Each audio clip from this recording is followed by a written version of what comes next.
There is lots of hate campaign on social media we can see against Jagmeet Singh. Does that bother your party? I mean, hate in all ways is always disliked. Tell me, this Israel-Palestine issue, is it a religious issue or it's a political issue? There is a proxy of Iran, in fact, fighting Israel, and the people of Palestine and Lebanon and other neighboring countries, they are suffering. Their countries are just gone. So, is there someone who could blame Iran also? Say that from what I've read and what I understood is that he's a very popular leader that has been imprisoned because of how popular he was and because of some of his policies that go contrary to the military there. That's how I see it fundamentally, is that if the people feel that Imran Khan represents them best and he's not representing them because of political interest or because of business interest or whatever, then this is a tragedy for all of mankind, and it has to be rectified. Yeah, free Imran Khan.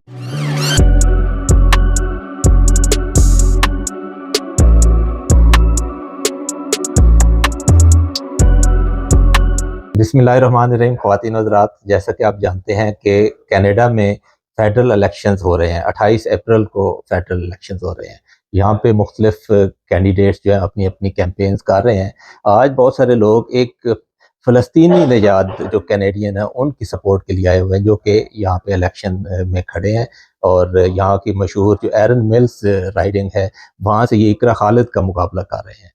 तो हमारे साथ इहाब मुस्तफ़ा हैं जो कि NDP को represent कर रहे हैं, और हम इनको वेलकम करते हैं। Welcome mister Ihab. Thank you for having me. I appreciate it. You're welcome. Okay, Ihab, tell me, lots of people, they come here to support you. They say, in fact, we are going to support Palestine cause. What is actually Palestine cause? Oh, wow, that's a big question. But besides the last 80 years of what's been happening over there, more recently there is the active genocide that's occurring, wherein Palestinians are being targeted. And they're dying in the thousands and possibly hundreds of thousands, along with several other horrific things that are occurring to them. And currently, many people within the world are feeling very strongly that what's happening over there in terms of the starvation of Palestinians, in terms of the targeting and the systematic torture and abuse has been described by many human rights groups, is a gross violation of international law, as described by the South African International Criminal Court case. And as a result, people are feeling very strongly that every day they're seeing dead bodies, they're seeing children being dismembered. Just recently, I believe the news stated that there was almost 3 or 4 attacks that were specifically only women and children that died. So as you can imagine, women and people are feeling very strongly about the fact that this is happening right now. Right. Okay, do you think that a Palestinian Canadian is elected as MP and speaks in parliament, it could somehow help and contribute to the Palestinian cause? I believe that the Canadian Parliament is a place where people can voice their concerns, the concerns that are representative of the people. And there are many Canadians that feel very strongly about this, and they want to see what's happening over there come to an end, to a peaceful resolution, and to make sure that human rights are respected. And Canada stands firm for all of these things. Canada has never been a place that doesn't believe in human rights. We have parts of our history which have been dark, but overwhelmingly Canada is a place where that can flourish. So I believe that Canada is a place of human rights and diversity, and I believe that as a Palestinian, through the NDP, I will have a voice in Parliament if I get elected, and that voice will be for human rights and for the truth. Right. So tell me, this NDP traditionally have been coalition partner with liberals, if you see last 2-3 tenures. But at the moment, your biggest rival is also liberal. Iqra Khalid you are contesting against Iqra Khalid. How do you think you have some different plan against liberals when you have been, working on the same grounds as a coalition partner? It's important to realize that the NDP has historically been, kingmakers or rather partners within a coalition government. And through that, we were able to pass senior care, dental care, diabetes medication, pharmacare as it expands now. That's Jagmeet Singh's great work, our leader, because of the fact that we had this agreement with the Liberals, right? So as a party that historically or at least in the last little while has had 25-30 seats, this is how we're able to pass certain things. And what we do is take to account or hold to account or hold accountable those that are in government. And we make sure that we can pass resolutions or pass motions or bills or whatever it may be, like the March 18th one that we passed last year regarding Palestine and the 2 ways arms embargo and the recognition of Palestinian state and all of that, that was watered down to some degree, but still was passed because the NDP there stands as opposition. So it's the same thing where I think it's a misconception that we stood hand in hand with the Liberals. I think there's many things that we disagree on, but fundamentally, we use that position that we have to pass good legislation for Canadians to improve the lives of Canadians. Right. There is lots of hate campaign on social media we can see against Jagmeet Singh. Does that bother your party? I mean, hate in all ways is always disliked, let's say, or, Jagmeet, I think I can't speak for him personally, but I'm sure he doesn't enjoy any hate that he receives. But I have met him and I find him to be a strong character and someone that is very humble. So I imagine that he deals with it in stride and basically takes it and continues, because I don't think that you can seek to create change and to fight against the status quo without receiving hate. So maybe in a lot of ways him receiving hate is an indication for him that he's moving in the right direction and fighting the status quo. But I know that he looks out for Canadians and he wants what's best for them. So I don't imagine that that he takes it personally. He just understands that we live in a troubled time, a tumultuous time where hate is being stoked. The fire of strong right-wing populism is growing. As we see at the bottom, in the south of the border with the United States and Trump, and we live in a difficult time, right? We're talking about annexation of Canada. We're talking about tariffs that are crumbling the economy. So whenever there is there's a tumultuous time, whenever there's lots of uncertainty, people tend to move towards fear and in group, out group, who's with me, who's without me. So it's very common and normal for anger and hatred to rise at this time. And I think the best leaders understand that hatred is coming as a result of fear, and you can't give in to that fear and hatred. And what you can do instead is understand where it's coming from and try to tackle the roots problem. And I think that's why the NDP's focus has been on how can we tackle these economic issues to prevent hate. So it's a very long answer to say yes, he feels it, but we do what we can. Right. Okay, if your party comes into power, do you guys have some plan to deal with this economic issues and tariffs from US and currently what situation over here is? I think the most important thing to understand about the tariffs is that fundamentally this is a very difficult situation. Right. No matter what party comes, they're faced with the same conflict, which is our biggest trading partner historically ever, right? And by a great magnitude has now decided to, let's say, become hostile, right? And this is a difficult situation for us to be in regardless. But it is a crisis, and as many politicians say, every crisis is an opportunity, right? So what is this opportunity for now? Regardless, we all understand that new trading partners are important. We have to repattern our economy in the way that we can't rely so much on US trade and manufacturing and whatever else that we've relied on for the United States, including security to a large degree. But how do we do that? I think that's the important question. Is so now what do we do? Now that we have the situation, we know we have to repattern, we have to move trading partners. What do we do?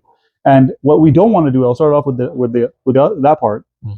What we don't want to do is just make another nation now take over that seat and still bring in their big business and their capital and erode from our manufacturing and from our labor and make it so that our workers don't have jobs and Canadians basically are continuing to struggle.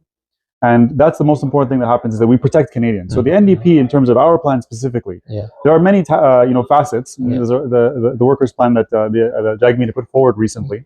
But one of the most important ones, I think, that's very interesting for me, that maintains what I think is a Canadian economy. A Canadian economy is one wherein Canadians can make and build intergenerational wealth, but they can be protected. That's a Canadian economy. And for me, it's always been one where Canadians can strive, but if they fall back, we're not like the United States where one bad, you lose a finger and basically you go bankrupt, right? In Canada, there's always been a safety blanket where the Canadian economy allows for us to thrive and survive. So how does that look like in terms of this plan, in terms of what happens with the tariffs? And the most important thing I think to consider is that, for example, we want to build an east to west power grid.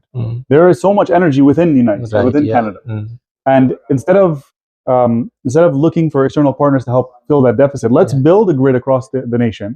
Let's have Canadians build it, employ Canadians, and build that infrastructure in a positive way. And then that way we prevent workers from losing jobs. We prevent reliance on another nation instead of just opening it up to big business and having them come and take over our economy. Very, very thoughtful and encouraging reply. Okay, tell me, this Israel-Palestine issue, is it a religious issue or it's a political issue? No, I think it's a it's a misnomer or misconception that this is a religious issue. Okay. Fundamentally, this is essentially a political issue that basically has to do with a Zionist project or a colonial project looking to occupy a land with people that are native inhabitants. And for many years, there has been oppression, there has been trouble, and many things that we're seeing on our screens that we talked about earlier. So definitely, this is not a religious issue by any means. It has nothing to do with that. Palestinians lived with their Jewish Palestinian neighbors, with their Christian Palestinian neighbors, with many other denominations in peace. This has never been about religion, and even now it's not about religion. Right. There is a different another thought also, that basically Iran has its own strategic things to protect himself. He wants to keep Israel engaged in that region. That is why they support Hezbollah and Hamas to keep fighting with Israel, so that Iran may be protected, stay protected. So it means that there is a proxy of Iran, in fact, fighting Israel, and the people of Palestine and Lebanon and other neighboring countries, they are suffering. Their countries are just gone. So is there someone who could blame Iran also? When it comes to the region, yes, people are suffering because of the fact that there are multiple hands involved. But I would say that generally, what's happening with the Palestinians and the Lebanese is, I wouldn't want to say separate, but there are many considerations I think that are important, and Iran is one consideration, and they're definitely involved to some degree. And I think that seeking power is not something unique to Iran or any other nation. It's just about ensuring that international law is always respected. And okay, come back to your politics over here. You are contesting against a Pakistani Canadian candidate, Iqra Khalid, who is running for the 4th time this time. Lots of Pakistanis supporting you as well at the same time. How do you think that you are going to get Pakistani support in this riding? Pakistani support, just like any other support, is based on the merits of what I have to say, based on what I'm trying to do for Canadians, what I'm trying to do for what is right all over the world. I grew up in this neighborhood, and many of my very close friends are Pakistanis, whether from Punjab or anywhere else. Basically, like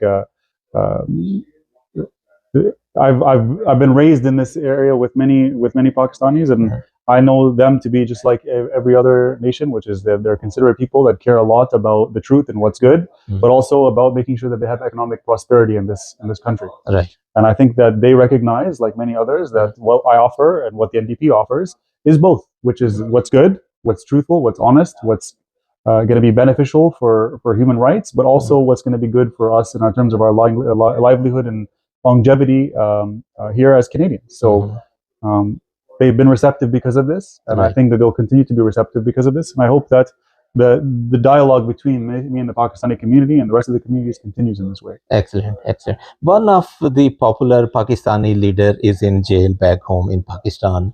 Do you know him? Do you have some thoughts Imran on Khan? it? Yeah. So from what I understand, and I want to be completely frank, that I don't have every intricate detail of understanding, that is available. But I will say that from what I've read and what I understood is that he's a very popular leader that has been imprisoned because of how popular he was and because of some of his policies that go contrary to the military there. Regardless of the intricacies, I think what's important to note is that human rights need to be respected, and that the rule of law always has to govern every nation. And when democracy fails because people do not like who gets elected democratically, then we all basically suffer. And that's how I see it fundamentally, is that if the people feel that Imran Khan represents them best, and he's not representing them because of political interest or because of business interest or whatever, then this is a tragedy for all of mankind, and it has to be rectified. That's how I see it. Would you like to say free Imran Khan? Free Imran Khan. That's nice. That's great. Ehab Mustapha, thank you so much for your time and all the best. Thank you. I appreciate it, sir. Thank you, Mr. Mustapha. Appreciate it.